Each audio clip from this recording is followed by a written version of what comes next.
வணக்கம். இது தமிழ் டைலாக் 2.0 அரசியல் அட்ராசிட்டி சீரீஸாக ஒன்று பண்ணுவோன்னு சொன்னோம்ல. அதில் செகண்ட் வந்து பார்த்தீங்கன்னா என்டிகே பக்கம் போகலாம் அப்படிங்கிறது தான் பிளானாக இருந்தது இனிஷியலாக. ஆனால் காலையில் ஒரு வீடியோ ஒன்று பார்த்தேன், ரெக்கார்டட் ஸ்பேஸ் தான் அது. அந்த ரெக்கார்டிங் பார்க்கும்போது ஷாக்காக இருந்தது, இது எப்படி மிஸ் பண்ணோம் அப்படின்னு சொல்லிட்டு. ரஜினி ரசிகர்களை போயிட்டு இவங்க சொரிஞ்சு விட்டு ரஜினி ரசிகர்கள் வெர்சஸ் டிவிகே அப்படின்னு சொல்லிட்டு ஒரு பஞ்சாயத்து ஓடிட்டு இருந்தது. அதில் தொக்கா ஒருத்தர் மாட்டியிருந்த அப்படி விஜய் ரசிகர், ஐ மீன் டிவிகே சார்பா அவரை போட்டு பொலன்னு பொழந்துட்டு இருந்தாங்க. என்னாச்சு, யார் காரணம் அப்படின்னு பார்த்தா கடைசியில் நம்ம ராஜ்மோகன் பட்டிமன்ற பேச்சாளர் இருக்கார்ல.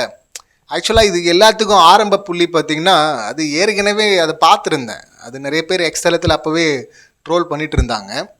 அஜித்குமாருக்காக அந்த ஆர்ப்பாட்டம் நடக்குது இல்லை, அதில் அவர் பேசும்போது பார்த்தீங்கன்னா இறந்த அந்த இளைஞர் இருக்கார்ல, அவர் பேர் வந்து அஜித்குமார், அந்த அஜித்குமாருக்கும் சேர்த்து அப்படின்லாம் வாயை விட்டுருந்தேன். அப்படி என்ன அஜித்குமாருக்கும் சேர்த்து, அஜித்குமார் என்ன ஊரை விட்டு தள்ளி வச்சுருந்தாங்களே, ஒன்றும் இல்லை, இவர் பட்டிமன்ற பேச்சாளர்ல, அதனால் அப்படி கனெக்ட் பண்ணுறாராம்மா. தளபதி விஜய் எடுத்துகிட்டு போயிட்டு அல்டிமேட் ஸ்டாரோட கனெக்ட் பண்ணுறாராம்மா. அப்படி கனெக்ட் பண்ணால் விசில் கைத்தட்டெல்லாம் வரும் அப்படின்னு சொல்லிட்டு ஒரு ஆர்வத்தில் ஆரம்பிச்சிட்டு அப்படி அதுக்கப்புறமா சுதாரிக்கணும்னு நினச்சாலும் அது சரியாக பண்ணல. அதுக்கு முன்னாடி அங்கே ஒளரிட்டு தான் இருந்தாருன்னு வச்சிங்களேன்.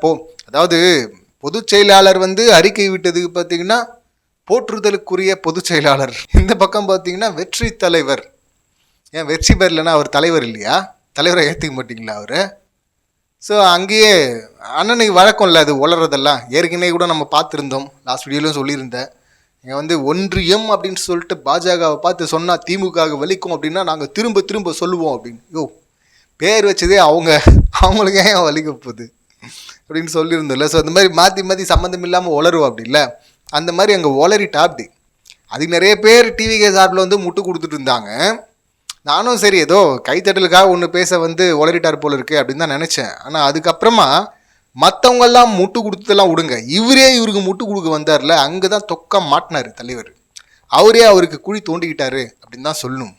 அதில் பேசும்போது ஏன் அந்த மாதிரி சொன்னீங்க அப்படின்னு சொல்லிட்டு கேட்குறாங்க. அதுக்கு நான் வந்து இப்போ தியாகராஜனாக இருக்கட்டும், ரஜினிகாந்தாக இருக்கட்டும், இறந்துட்டாருன்னா அதை வெளிப்படுத்த வேண்டியது என் கடமை இல்லையா அப்படின்னு அங்கே தான் அவருக்கு குழி தோண்டிக்கிட்ட. அப்படி ரஜினிகாந்த்னு ஏன் அங்கே சொல்லணும்? அவர் ஒரு ஸ்போர்ட்ஸ் பர்சனாலிட்டியாக இருக்கலாம், இல்லை சினிமா துறையை சார்ந்தவராக இருக்கலாம், ஏன் ராஜ்மோகன்ன்ற பேர் வச்சவராக கூட இருக்கலாம், என் பேரை வச்சவராக கூட இருக்கலாம். அப்படி இருந்தால் அதை சொல்ல வேண்டியது என் கடமை இல்லையா அப்படின்னு சொல்லிட்டு போயிருந்தால் அதை யாரும் இஷ்யூ ஆகியிருக்க மாட்டாங்க. ஆனால் சார் அப்படி சொல்ல, சும்மா இருந்த ரஜினி ரசிகர்களை போயிட்டு சொரிகிற மாதிரி ரஜினிகாந்த் பேர், சூப்பர் ஸ்டார் பேர் எதுக்கு அங்கே சொல்லணும்? தேவையில்லாத ஆணி தானே அது. அதை சொல்லிட்டு அப்படியே அங்கே தொக்கா ஸ்பேஸில் மாட்டினார்ல முட்டு கொடுக்க வந்து ஒரு தம்பி, அவரை போட்டு பொழந்துட்டு இருந்தாங்க. அவர் தான் மன்னிப்பு கேட்டாரே, அதெல்லாம் மதிக்க மாட்டிங்களா அப்படின்லாம் சொல்ல, அந்த ஆளையே மதிக்க மாட்டேன்டா அப்படின்னு சொல்லிட்டு ப்ரூட்டலாக அட்டாக்லாம் பண்ணிட்டு இருந்தாங்க. இதில் அந்த தம்பி திரும்ப முட்டு கொடுத்துட்டு இருந்தா அப்படி. ஆனால் ஒருத்தர் அங்கே சிறப்பாக ஒரு கேள்வி கேட்ட அப்படி, என்ன தம்பி வந்து முட்டு கொடுத்தாரு அப்படின்னா, நீங்கள் சொல்கிற ராஜ்மோகனே ரஜினி ரசிகர் தாங்க, அவர் விஜய் ரசிகரே கிடையாதுங்க, அப்படி இருக்கும்போது அவர் எப்படிங்க அப்படியெல்லாம் சொல்லுவார், அவர் தப்பான நோக்கத்திலாம் அவர் சொல்லியிருக்க மாட்டாருங்க அப்படின்லாம் முட்டு கொடுத்துட்டு இருந்தார். அதுக்கு அங்கே ஒரு தெளிவாக ஒருத்தர் கேள்வி கேட்டேன் அப்படி, சரிப்பா அவர் வந்து ரஜினி ரசிகரோ இல்லையோ அதெல்லாம் இருக்கட்டும், நீ விஜய் ரசிகர் தானே, இப்போ ரஜினிகாந்த் அப்படின்னு சொல்லிட்டு அவர் சொன்னார்ல, அந்த பேரை அங்கே மாற்றிட்டு அதே சென்டென்ஸை விஜயை வச்சு உன்னால் சொல்ல முடியுமா அப்படின்னு சொல்லிட்டு கேட்டால் முடியாது அப்படின்னு சொல்லிட்டு ஸ்ட்ரைட்டாக சொல்லியிருக்கலாம். ஆனால் அதை விட்டுட்டு இவங்க எப்போவுமே ஸ்ட்ரைட்டாக பதில் சொல்ல மாட்டாங்கல்ல. ஏடிஎம்கேவோட ஏடிஎம்கே ஏன் விமர்சிக்க மாட்டுறீங்க அப்படின்னு கேட்டால் அதுக்கும் சுற்றி வலிச்சு பேசுவாங்கல்ல.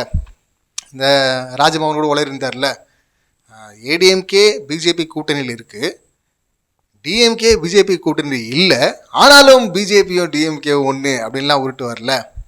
இப்போ இன்னொருத்தரோட உளறிருக்க அப்படி தொக்கா மாட்டுறதுன்னு இந்த மாதிரி தான். நம்ம ஒருத்தரை பற்றி ஒரு விஷயத்தை பற்றி பேச வந்தால் ஒட்டு மொத்தமாக மாட்டுறது. ஸோ ஸ்ட்ரெயிட்டாக கேள்வி பதிலே சொல்ல மாட்டாங்க. அதே போல் தான் அந்த தம்பி பார்த்தீங்கன்னா ஸ்ட்ரைட்டாக பதில் சொல்லாமல் சம்மந்தம் இல்லாமல் அவர் மன்னிப்பு கேட்டார், அவரும் ஒரு ரஜினி ரசிகர் அப்படின்னு சொல்லிட்டு சம்மந்தம் இல்லாமல் உளறிட்டு இருந்தா. அப்படி இவங்க கடுப்பாயிட்டாங்க அந்த சைடு. ஒரு 5 நிமிஷத்தில் பார்த்தீங்கன்னா ஒரு 4-5 முறை சொல்லிட்டு அப்படி ஒருத்தர் தற்குறி தற்குறி தற்குறி தற்குறி அப்படின்னு சொல்லிட்டு. அதுக்கு அப்புறமா தான் தம்பி வந்து ஒத்துக்கிற அப்படி நான் சொல்லியிருக்க மாட்டேன் அப்படின்னு சொல்லிட்டு. இதை முதல்ல ஒத்துக்கிட்டு இருந்தால் அந்த வார்த்தையெல்லாம் வாங்கியிருக்க வேண்டிய அவசியம் இருந்திருக்காதுல்ல. ஆனால் இவங்க அப்படி தான் கேட்டு வாங்குவாங்கல்ல இவங்க. அதை முதல்ல சொல்லியிருக்கலாம்ல. ஸோ ரஜினி ரசிகர் அப்படின்னா அந்த மன்னிப்புன்ட்டு வேற ஒரு இன்டர்வியூவில் அவர் கேட்டதாக சொல்கிறாங்க. அதில் வந்து லிஜெண்டாகவே இருந்தாலும், ஒரு சாதாரண ஒரு வேலையை செய்கிறவராக இருந்தாலும், ஸ்போர்ட்ஸ் பர்சனாலிட்டியாக இருந்தாலும், ஒரு லிஜெண்டாகவே இருந்தாலும், லிஜெண்ட்னாவே நமக்கு யார் ஞாபகம் வரும்? ரஜினிகாந்த் தானே ஞாபகம் வரும் அப்படின்லாம் சொல்கிறாரு. இப்படி பேசுகிறது பார்த்தீங்கன்னா புதிய தலைமுறையில் பார்த்தீங்கன்னா காலில் கூப்பிட்டு அங்கே கேட்குறாங்க இதை பற்றி. அங்கே பேசும்போது ஒரு நடிகரை பற்றி நான் சொல்லிட்டேன், அதனால் அவங்க வருத்தப்பட்டிருந்தா அப்படின்னு சொல்லிட்டு பேசுகிறேன். அப்படி ஏன் அங்கே லிஜெண்ட் சூப்பர் ஸ்டார் ரஜினிகாந்த் அப்படின்லாம் வரல? அங்கே மட்டும் ஒரு நடிகரா? இப்படி இந்த இடத்துல சொல்லிட்டோம் அப்படின்னா அப்புறம் தெரியாதவங்களுக்கும் தெரிஞ்சிருச்சுன்னா அவங்களும் சேர்ந்து பொழப்பாங்க எதுக்கு அப்படின்னு சொல்லிட்டு ஒரு நடிகர் அப்படிங்கிறாரா? அங்கே லிஜெண்டு சூப்பர் ஸ்டாரு ரஜினிகாந்த் அப்படிலாம் தெரியலையா? நக்கல் தானே உனக்கு. ஸோ வேணுன்னே பண்ணது தான். இவருடைய இன்டென்ஷன் என்ன இப்போ புரியுதுங்களா? முதல்ல ஏன் வந்து அந்த அஜித்குமாருக்கும் சேர்த்து அப்படின்னு சொன்னார்னா, இங்கே ரஜினிகாந்தை இழுத்து உள்ளே வைக்கும்போது சம்மந்தம் இல்லாமல், அதுவும் ஒரு மரணம் அடைஞ்சவர், கொலை செய்யப்பட்டவர் அப்படின்னு சொல்லும் போது யாராவது அப்படி பேரை எடுத்துகிட்டு வந்து ஒரு லிஜெண்ட் பேரை எடுத்துகிட்டு வந்து அங்கே சொல்லுவாங்களா? ஒரு பேசிக் காமன் சென்ஸ் வேணாவா? பட்டிமன்றத்தில் கூட ஓரளவுக்கு நல்லா பேசக்கூடியவர், கொஞ்சம் அருவியாக இருக்கும், பட் நல்லா பேசக்கூடியவர் அப்படின்னு தான் நினச்சேன். ஆனால் சிக்கிட்டிய பரட்ட அப்படின்னு தான் சொல்கிற மாதிரி இருந்தது. இது சம்மந்தமே இல்லாமல் அந்த டிவிக்கு தம்பி இருக்கார்ல, அவர் பார்த்தீங்கன்னா ஏற்கனவே ஒரு பஞ்சாயத்து ஓடிட்டு இருக்கு இங்கே ரஜினி ரசிகர்களை சொரிஞ்சு விட்டதுனால. இதில் அவர் வந்து அல்டிமேட் ஸ்டார் அஜித் ரசிகர்களையும் போய் சொரிஞ்சு விடுற மாதிரி அங்கே வந்து பாக்ஸ் ஆஃபீஸ் ஹிட்டு கலெக்ஷன் என்ன தெரியுமா, ரெக்கார்டு என்ன தெரியுமா, என் தலைவர் ரெக்கார்டு என்ன தெரியுமா, உங்கள் தலைவருடைய ரெக்கார்டு என்ன தெரியுமா, போய் முதல்ல சின்ன பசங்ககிட்ட போய் மோதுங்க அப்படின்லாம் சம்மந்தம் இல்லாமல் உளறிட்டு இருக்கு. அப்படி எதை பற்றி பேச வந்த, எதுக்காக வந்த, அதை தானே அங்கே பேசணும். இப்போ என்ன பாக்ஸ் ஆஃபீஸ் ரெக்கார்டு இருந்தால் மட்டும்தான் பேசணுமா? இல்லைன்னா பேசக்கூடாதா? அவங்க ஃபேன்ஸ் மட்டும்தான், யாருக்கு ரெக்கார்டு இருக்கோ லாஸ்ட் கலெக்ஷன் அவங்க மட்டும் தான் வந்து பேசணுமா? இந்த அளவு தான் அறிவு இருக்குது. வாண்டடாக வந்து யாரையும் இவங்களுக்கு குடியெல்லாம் தோண்ட தேவையில்லை, இவங்களே தோண்டிக்கிட்டு இவங்களே போய் படுத்துக்கிட்டு இவங்களே மண்ணையும் வாரி போட்டிக்கு ரெடியாக இருக்கிறாங்க. அதாவது ஒருத்தர் மட்டும் இப்படி இருந்தால் கூட பரவாயில்லைங்க, சரி ஏதோ ஆர்வ கோளாறில் ஒருத்தர் பேசிட்டாரு அப்படின்லாம். எல்லாருமே அப்படி இருந்தால் எப்படி?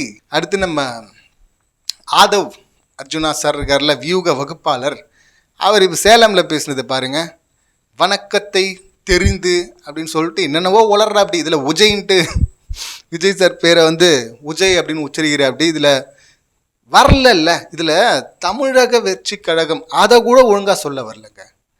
அதான் வரல, விட்டுலாம்ல, நார்மலாக பேசலாம்ல. இவர் தன்னை பெரிய ஒரு மேடை பேச்சாளராக நினச்சிக்கிட்டு விசிகேலேருந்து வந்திருக்கிறாரு, கொஞ்சம் தெளிவானவராக இருப்பார் போல இருக்கு அப்படின்னு நினச்சேன் ஆரம்பத்தில். ஆனால் சுத்தம் நல்ல வேலை அங்கேருந்து வெளியே அனுப்பிட்டாங்க. இல்லை இவர் வெளியே வந்தது கூட அந்த கட்சிக்கு நல்லது தான். ஏன்னா அப்படியா உளர்றது? தமிழக வெற்றி கழகம், தமிழகவா? அதுவே ஒழுங்காக வரல. இதில் ஏன் ஏடிஎம்கே வந்து இதில் இவரே சொல்கிறா அப்படி அண்ணன் ராஜ்மோகனை போட்டு அப்படி பயங்கரமாக கேள்வி கேட்குறாங்க. நாங்கள் இன்னும் 50 வருஷம் ஆண்டோமா, துணை முதல்வர் ஆனோமா? கேள்வி கேட்குறதுக்கு 50 வருஷம் ஆளணுமா? துணை முதல்வர் இருந்தால் தான் பதில் சொல்லுவீங்களா? கேள்வி தானே கேட்டாங்க, பதிலே சொல்ல வேண்டியது தானே. அது வரலங்க. அதுக்கு அவர் சொல்கிறது நாங்கள் ஒன்றா ஆட்சியில் இருந்தோமா, 50 வருஷமாக இருந்தோமா. இதில் ஒன்றா அண்ணாவோட திருப்பி கம்பேர் பண்ணுறது. அண்ணா அப்போது 40 வயசில் வந்தார், கூட இருந்தவங்கலாம் இளைஞர்கள். இன்றைக்கி பார்த்தீங்கன்னா நம்ம இளைஞர்கள் தான் நிறைய பேர் இங்கே இருக்கீங்க, அதனால் ஆட்சியை பிடிச்சிருவோம். தமிழக வெற்றி கழகம்னே சொல்ல வரல, ழாவே வரல, தமிழக அப்படிங்கிறது. இதில் அண்ணாவோட எடுத்துகிட்டு போய் கம்பேர். தேவையா உங்களுக்கு? இது தேவையா? ஏன் ஏடிஎம்கேவை விமர்சிக்க மாட்டீங்க? இதுதானே கேள்வி. அது பார்த்தீங்கன்னா மக்கள் அவர்களை ஆல்ரெடி நிராகரிச்சுட்டாங்களே, இது பதிலா? ஒன்ஸ் நிராகரிச்சுட்டா அவங்க திரும்ப போட்டியிட மாட்டாங்களா? போட்டியிடவே மாட்டாங்க அப்படின்னா அப்போ ஓகே, நிராகரிச்சிட்டாங்களாப்பா, எதுக்குப்பா பேசணும் அப்படின்னு சொல்லிட்டு கடந்து போனாலும் ஓகே. ஆனால் இங்கே இப்போ எல்லாருக்கும் முன்னாடி அவர் தான் கேம்பெயினுக்கு போயிட்டா அப்படி, எடப்பாடி அவர்கள். ஆனால் இவர் வந்துட்டு ஆல்ரெடி நிராகரிச்சிட்டாங்களே அப்படின்னு சொல்லிட்டு ஒரு உருட்டு. இப்போ பார்த்தீங்கன்னா அங்கே இருக்கிற தொண்டர்கள்லாம் பார்த்தீங்கன்னா இங்கே வந்து சேர்ந்துட்டாங்களாம் டிவிகேல. 1.5 கோடி தொண்டர்களுமா? ஏன்னா அவங்க தான் அடிக்கடி சொல்லிகிட்டே இருப்பாங்க பல வருஷமாக, 1.5 கோடி தொண்டர்கள் 1.5 கோடி தொண்டர்கள் அப்படின்னு சொல்லிட்டு. இப்போ அந்த 1.5 கோடி இங்கே வந்து சேர்ந்துட்டாங்களா, அதனால வந்து விமர்சிக்கலையா? இது ஒரு பதிலா இது? ஏன் விமர்சிக்கல அப்படின்னு தானே கேட்டாங்க. இதில் பார்த்தீங்கன்னா அங்கே பேசும்போது இந்த பக்கம் திமுக அவங்க வந்து குடும்பமாக கொள்ளையடிக்கிறாங்க, கொள்ளை ஊழல் ஊழல் ஊழல் அப்படின்லாம் பேசிட்டு பார்த்தீங்கன்னா எம்ஜிஆர் ஜெயலலிதா அவர்களின் வழியில் அந்த கொள்கையின் அடிப்படையில் இப்போ இருக்கிறது பார்த்தீங்கன்னா விஜய் சார் அப்படின்னு இவர் சொல்கிறாரு. இப்போ அவர் இருக்காரா இல்லையாங்கிறதெல்லாம் இருக்கட்டும். நடுவில் என்ன சொன்னீங்க? இங்கே ஊழல் குற்றச்சாட்டில் உள்ளே போனது யார்? A2 A3 A4லாம் வந்து 4 வருஷம் ஜெயிலில் இருக்கிறாங்க அப்படின்னா, தண்டனை பெற்றாங்க அப்படின்னா, அப்போ A1 அதை விட அதிகமாக தானே பனிஷ்மெண்ட் வாங்கியிருப்பாங்க இருந்திருந்தா. அபேட்டட் அப்படின்னு சொல்லிட்டு இல்லை இறந்துட்டாங்க, அபேட்டட்னு வந்ததும் பார்த்தீங்கன்னா ஒட்டுமொத்தமாக அதுக்கும் இவங்களுக்கும் சம்மந்தம் இல்லாமல் போயிடுமா? சம்மந்தம் இருக்குல்ல. அதனால தானே வந்து மற்றவர்கள்லாம் உள்ளே வைக்கப்பட்டார்கள். இல்லை இவங்களே அவங்களுக்கு தெரியாமல் ஒன்று பண்ணிட்டாங்கன்னு சொல்லுவீங்களா? அப்படி சொன்னால் அது இன்னும் அவங்கள சிறுமைப்படுத்துகிற மாதிரி இருக்கும்ல, மறைந்த முதல்வரை. அது ரொம்ப தப்பாக இருக்கும்ல. ஸோ இப்படி இந்த வரிசையில் இவர் எடுத்துகிட்டு போய் வச்சுட்டு நீங்கள் ஊழல் குற்றச்சாட்டை மற்றவங்க மேலே சொல்கிறீங்க. ஸ்ட்ரைட்டாக சரியாக பேசவே வரல. கொஞ்சமாவது மனசாட்சி இருக்கா? ஒரு பத்திரிகையில் ஒருத்தர் பேசியிருந்தார். இவங்க வந்து ஏடிஎம்கேவை இல்லை தேரடின்னு நினைக்கிறேன், இந்திரகுமார் தேரடி பேசியிருந்தாருன்னு நினைக்கிறேன். அவர் தான் சொல்லியிருந்தார் எப்படி வந்து பார்த்தீங்கன்னா ஆல்ரெடி விஜயகாந்த் சார் தேவைப்பட்டார் ஒரு ஃபிலிமில், அந்த மாதிரி இப்போ இவருக்கு பார்த்தீங்கன்னா ஆல்ரெடி எஸ்டாப்ளிஷ்டாக இருக்கிற ஒரு கட்சி தேவைப்படுது, அதுதான் ஏடிஎம்கே. ஸோ அதில் போய் இவர் ஸ்ட்ரைட்டாக போய் உட்காந்துன்னு நினைக்கிறாரு அப்படின்னு அவர் ஒரு விமர்சனம் வச்சுருந்தார்ல. அது ரொம்ப கரெக்டாக இருக்கிற மாதிரி இருக்குல்ல. அதனால தானே தயங்குறீங்க. சிம்பிள் கேள்வி தானே, ஏன் விமர்சனம் பண்ண மாட்டேறீங்க அப்படின்னு சொல்லிட்டு. கண்டிப்பாக எல்லாருமே விமர்சனம் பண்ணுவோங்க. இதுவரையும் மொத்தமாக நாசம் பண்ணிட்டாங்க, நாங்கள் புதுசாக வந்திருக்குறோங்க, புது மாற்றத்தை கொடுக்க போகிறோங்க அப்படின்னு வர்றவங்களா இருந்தால் அந்த பக்கமும் விமர்சனம் வைக்கணும்ல. ஆனால் இப்போ வரையும் வைக்காமல் இருக்கிறீங்க, இப்படி சுற்றி சுற்றி உருட்டுறீங்க அப்படின்னா அப்போ அதானே காரணமாக இருக்க முடியும். இதில் அல்டிமேட்டாக இவர் உருட்டுனது இன்னொன்று இருக்குது பாருங்கள். ஆல்ரெடி பார்த்திங்கன்னா சூப்பர் ஸ்டார் ரசிகர்களை போய் சொரிச்சு விட்டாங்க. அதுக்கப்புறம் பார்த்திங்கன்னா அந்த ஸ்பேஸில் பேசும்போது முட்டு கொடுக்க வந்த அந்த தம்பி பார்த்திங்கன்னா அல்டிமேட் ஸ்டார் ரசிகர்களை போய் சொரிஞ்சு விட்டாங்க. இப்போ இந்த ஆதவ் பார்த்திங்கன்னா விஜயகாந்த் சார் ரசிகர்களையும் போய் தொண்டர்களை போய் சொரிஞ்சு விடுற மாதிரி ஒன்று பண்ணுறா. அப்படி அதாவது 77க்கு அப்புறம் பார்த்திங்கன்னா தமிழக வரலாற்றிலேயே எந்த ஒரு கட்சியுமே பார்த்திங்கன்னா 10%, அது வைகோவாக இருக்கட்டும் விஜயகாந்தாக இருக்கட்டும் அப்படின்லாம் சொல்கிறாரு, அவங்க 10% வந்து தாண்டினதே கிடையாது. ஆனால் டிவிக்கு பார்த்திங்கன்னா 25% எச்சரிக்கை வாக்கு வங்கியே அப்படிங்கிறாரு. இது 1.5 கோடி தொண்டர்கள் அப்படின்னு சொல்லிட்டு தொடர்ந்து காலங்காலமாக ஏடிஎம்கே சொல்கிறதுலையும் ஒரு லாஜிக் இருக்குது. ஏன்னா அவங்க நிறைய முறை ஜெயிச்சிருக்கிறாங்க. இப்போ விஜயகாந்த் சார் அவர் 10% வச்சுருந்தார், அது ரெக்கார்டடு. அப்படி இருக்கும்போது அது ஹிஸ்ட்ரி, அது நடந்தது, அது ஃபேக்ட்டு. அப்படி இருக்கும்போது நீங்கள் எப்போ 25% வாங்கினீங்க? எப்பா சொல்லுவாங்கல்ல, முதல்ல வாங்கணும், அப்புறம் தோண்டணும், அப்புறம் கட்டணும். நீங்கள் கட்டினதுக்கு அப்புறமா பார்க்குறவங்களே சொல்லுவாங்க ஆமாங்க 25%ங்க அப்படின்னு சொல்லிட்டு. இதில் எதுவுமே பண்ணாமல் 25%? எங்கேருந்து வந்து அந்த 25%?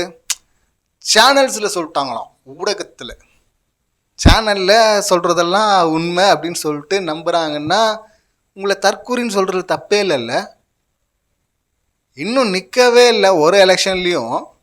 அதுக்குள்ளே பார்த்தீங்கன்னா இதுவரை யாருமே இருந்ததில்லை, நாங்கள் தான் அப்படின்னு சொல்லிட்டு எப்படி ஒருத்தரால் பேச முடியுது? நீங்கள் மனசுக்குள்ளே என்ன வேணால் நினச்சிக்கலாங்க, எவ்வளோ பெருசாகவும் நினச்சிங்க, தப்பே கிடையாது, அது உங்கள் கோல், அதை வச்சு அதை நோக்கி நீங்கள் பயணம் பண்ணுங்கள், நீங்கள் உள்ளுக்குள்ளே கட்சிக்குள்ளே பேசிங்க.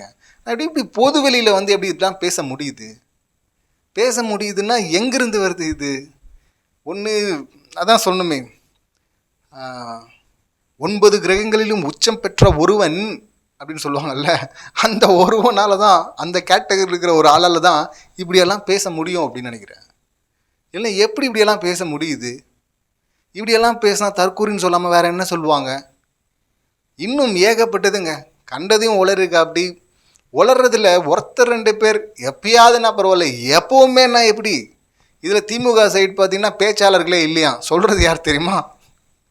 இந்த உளறல் மன்னன். இவர் வந்து சொல்கிறாரு அந்த பக்கம் பேச்சாளர்களே இல்லை அப்படின்னு சொல்லிட்டு. சரி, இவர் தான் இந்த பக்கம் எப்படி அப்படின்னு பார்த்தா இன்னொருத்தருக்கார் பாருங்க, அந்த போற்றுதலுக்குரிய பொதுச் செயலாளர். அவர் பண்ணுற காமெடிலாம் இருக்குல்ல, ஐயோ ஐயோ. உண்மையான விசுவாசின் காட்டுறதுக்கு அந்தர்பல்ட்டி குட்டிக்கனெல்லாம் அடிக்கிறது இருக்குல்ல, ரொம்ப அப்பட்டமாக தெரியுது.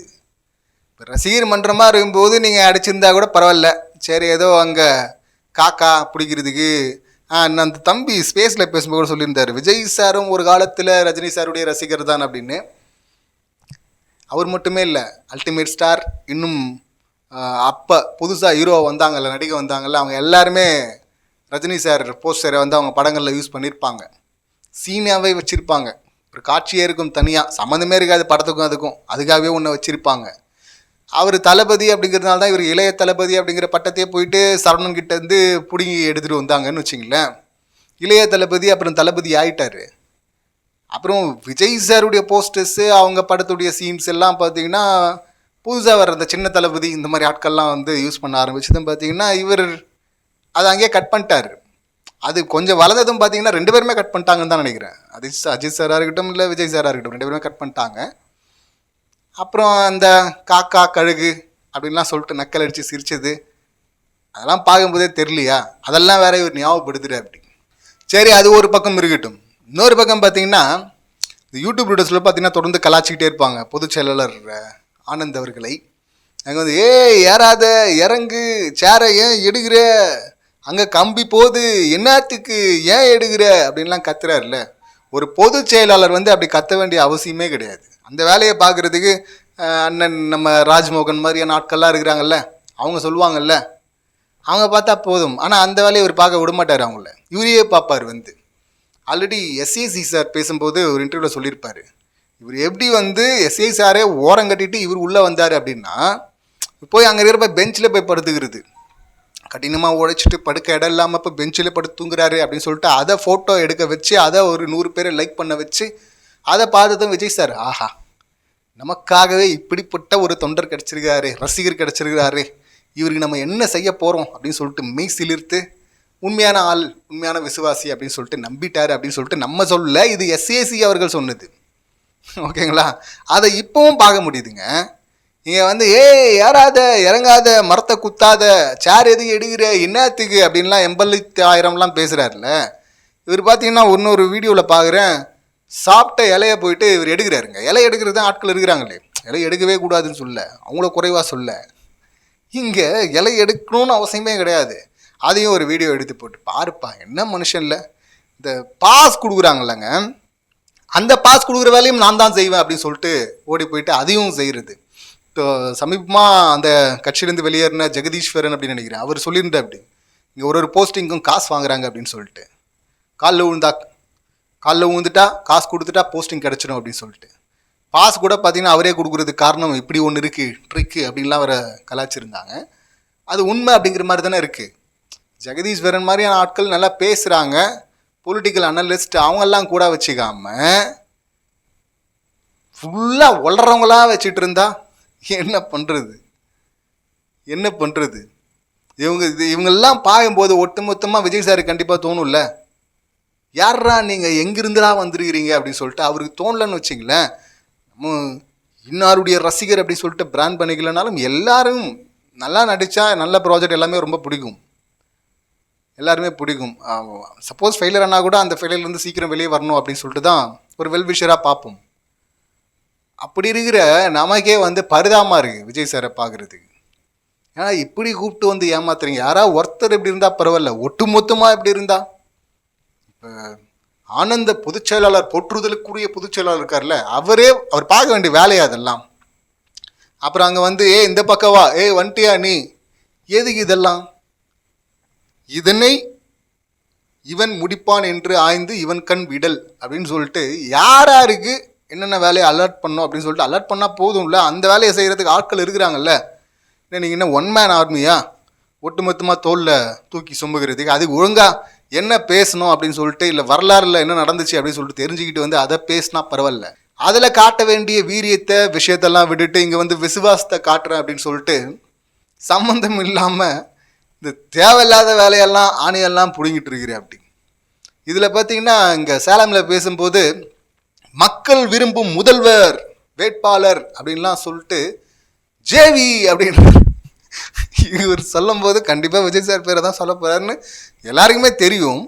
அங்கே இருக்கிற தொண்டர்களும் பார்த்தீங்கன்னா உற்சாகமாக கை தட்டிட்டு இருக்கிறாங்க. இவர் வந்து திடீர்னு ஜேவின்னு பார்த்தீங்கன்னா பக்கத்தில் நிற்கிறவங்களே பார்த்தீங்கன்னா பதறி போய் ஷாக் ஆகிட்டாங்க. யாரையா சொல்கிறேன்னு நான் நிஜமாகவே பார்த்தீங்கன்னா அந்த வீடியோ பார்த்ததும் ஜேவினா நமக்கு தெரிஞ்சவர் ஜேம்ஸ் வசந்தன் தான், இல்லைன்னா ஜூனியர் விகடன். இதில் யாரா சொல்கிறாரு இவர்? ஜூனியர் விகடன்னு சொல்ல முடியாது, ஜேம்ஸ் வசந்தன் தான் அவரா முதல்வர் வேட்பாளர் அப்படின்னு சொல்லிட்டு அப்படி தான் யோசிச்சுட்டு இருந்தேன். சரி இதுக்கும் கமெண்ட் செக்ஷனில் போய் பார்ப்போம், ஏன்னா கமெண்ட் செக்ஷனில் யாராவது ஒருத்தர் போட்டிருப்பாங்க அப்படின்னு சொல்லிட்டு போய் அதை செக் பண்ணும் போதாங்க தெரியுது இவர் விஜய் சாரை வந்து விஜே அப்படின்னு சொல்லிட்டு ஷார்ட்டாக சொல்லுவாங்க. ஆனால் இவர் வந்து விஜேன்னு கூட சொல்ல வரல, அதை டங் ஸ்லிப்பாக வளரல, ஜேவின்னு தாங்க சொல்கிறாரு. ஜேவின்னா ஜோசப் விஜய். ஜோசப் விஜய் அப்படின்னு சொல்லிட்டு இப்போ சொல்ல வேண்டிய அவசியம் என்ன இருக்குது? ஜோசப் விஜய் அப்படின்னு சொல்லிட்டு முதல்ல சொன்னது யார், என்ன சுச்சுவேஷனில்? எச் ராஜா தான் வந்து சொன்னாப்படி கிறிஸ்துவ மிஷினரிகள் இயக்குறாங்க அப்படின்னு சொல்லிட்டு விஜய் சாரை பிராண்ட் பண்ணுறதுக்காக ஜோசப் விஜய் அப்படின்னு சொன்னாப்படி. அப்போ அதுக்கு பதிலடி கொடுக்குறதுக்கு ஜோசப் விஜய் அப்படின்னு சொல்லிட்டு சைன் பண்ணி பதிலடி கொடுத்துருந்தாரு விஜய் சார். அப்போல்லாம் நம்மளும் விசில் அடித்தும் சில்லறையை சதுர விட்டும் அதெல்லாம் ஓகே. ஏன்னா கவுண்டரா இப்படி நீ ஒரு பிராண்ட் பண்ண வரேன்னா ஆமாடா நான் அதுதான் அப்படின்னு பேசுகிறது சூப்பர். ஆனால் எல்லாருக்குமே தெரிஞ்சதுங்க, இப்போ யாருமே அந்த மக்கள் யாரும் அந்த பார்வையில் பார்க்கல, தொண்டர்கள் யாரும் அப்படி பார்க்கல, விஜய் விஜய் விஜய் அப்படின்னு தானே பார்க்குறாங்க. அப்படி இருக்கும்போது ஜேடி மாதிரி ஜேவி ஜோசப் விஜய் அப்படின்னு சொல்ல வேண்டிய அவசியம் என்ன இருக்கு? இதை தான் சொல்கிறோம். இவங்களா வந்து குழி தோண்டிக்கிறாங்க பாருங்களேன், யாருமே தோண்ட தேவையில்லை, இவங்களா குழி தோண்டுறாங்க பாருங்க. பக்கத்தில் கை தட்டி இருந்தவனுக்கே விசில் அடிச்சுருந்தவனுக்கே புரியலைங்க, அவனே பதறி போயிட்டான். யாரா அது ஜேவி, ஏதாவது உளறாரா? அவர் வந்து உஜய்னு உளர்னார்ல ஆதவ், அந்த மாதிரி ஒரு உளறாரா அப்படின்னு சொல்லிட்டு அவங்களே ஷாக்காகி நிற்கிறாங்க. ஜேவின்னு கத்திக்கிட்டு இருக்கிற அப்படி. விஜய் அப்படின்னு தானே எல்லா மக்களுக்கும் பரவலாக தெரியும். ஸோ அந்த அடையாளத்தோடு தானே நீங்கள் போகணும், காமனாக எல்லாருக்கும் பொதுவானவர் அப்படின்னு சொல்லிட்டு. அதை விட்டு இங்கே ஜேவி அப்படின்னு சொல்லிட்டு இதுவரை இல்லாத இளைய தளபதி அப்படிங்கிறது தளபதி ஆச்சு. ஆனால் எப்போ ஜேவின்னு வந்தது, அது ஒரு கவுண்டர் கொடுக்கறதுக்காக சொல்லப்பட்டு தானே அது. இப்போ இது புது அடையாளம் இங்கே தேவையா? இங்கே தளபதின்னு இங்கே சொல்ல முடியாது, ஆல்ரெடி தளபதி மு.க. ஸ்டாலின் அப்படின்னு இருக்குது. அப்போ இங்கே தளபதி அரசியலில் சொல்ல முடியாதுங்கிறதுக்காக ஜேவின்னா சொல்லுவீங்க, விஜய்னாவே போதுமே. ஜேவின்னு கத்திட்டு இருக்கிற அப்படி. என்ன சொல்கிறது, முச்சு விட்டு இங்கே போங்க, முச்சு விட ரெடியாக இருக்கீங்க போங்க அப்படின்னு தான் நமக்கு சொல்ல தோணுது. பாவம் விஜய் சார், நிஜமாவே வெளியே இருந்து பார்க்குற நமக்கே எப்படி இருக்குது, உள்ளே இருக்கிற உண்மையான தொண்டர்கள் நிஜமாக வருத்தப்பட்டிருப்பாங்க. இவரை பேசுனது மட்டும் இல்லை, இவங்க எல்லாரும் உளறவங்கெல்லாம் முன்னாடி இருக்காங்க. இன்னும் நல்லா திறமையாக பேசக்கூடிய ஆட்கள் நிறைய பேர் உள்ளே இருப்பாங்க. அவங்களுக்கெல்லாம் வாய்ப்பு கொடுக்கக்கூடாது, யாரையும் முன்னாடி விட்டுறக்கூடாது, நான் தானே அந்த விசுவாசி அப்படின்னு சொல்லிட்டு இந்த ஒரு சில தற்குறித்தனமாகவே பேசுகிற அவங்கெல்லாம் முன்னாடி வந்து நின்றுறாங்க. அப்படி நின்றுட்டாங்கன்னா என்ன ஆகும், ஒட்டுமொத்தமாக இது இந்த கட்சியின் பிராண்ட் ஆகிடும்ல.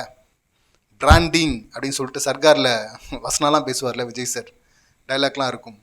அந்த மாதிரி இப்படி ஒரு பிராண்டிங் ஆகிடுச்சுன்னா ரொம்ப தப்பாக இருக்கும்ல. அதில் கூட பார்த்தீங்கன்னா ரொம்ப டேலண்டான ஆட்கள்லாம் தேடி பிடிச்சி எலெக்ஷனுக்கு வர மாதிரி நிற்க வைக்கிற மாதிரி தான் இருக்கும் அந்த படத்தில். அந்த மாதிரி டேலண்ட்ஸ் நிறைய பேர் இருக்காங்க பேசக்கூடியவர்கள். ஏன் இருந்தவங்களையும் விரட்டி விட்டாங்க 1-2 பேரை, இன்னும் நிறைய பேர் உள்ளே இருப்பாங்க தெரியாமல். அவங்களுக்கு வாய்ப்பு கொடுக்குறத விட்டுட்டு இந்த மாதிரி ஆட்கள்லாம் முன்னாடி வந்து நின்று இந்த மாதிரிலாம் உளறிட்டு இருந்தா தற்கூரிகள்னு சொல்லாமல் வேறு என்ன சொல்லுவாங்க? இப்போவும் சொல்கிறேன், பாவம் விஜய் சார் அப்படின்னு தான் சொல்லணும். அடுத்த வீடியோவாவது வேற ஒரு கட்சியை பற்றி பேச விடுறாங்களா, இல்லைனா இவங்களே வந்து நாங்கள் தான் குதிப்போம், தலைகீழாக தான் குதிப்போம், கண்டென்ட் தருவோம் அப்படின்னு சொல்லிட்டு வந்து முன்னாடி நிற்கிறாங்களா அப்படின்னு சொல்லிட்டு வெயிட் பண்ணி பார்க்கலாம். இந்த சம்பவங்களை நீங்கள் எப்படி பார்க்குறீங்க, உங்கள் கருத்துக்கள் என்ன அப்படிங்கிறத கமெண்ட் பண்ணுங்கள். மீண்டும் அடுத்த வீடியோவில் சந்திக்கலாம். நன்றி, வணக்கம்.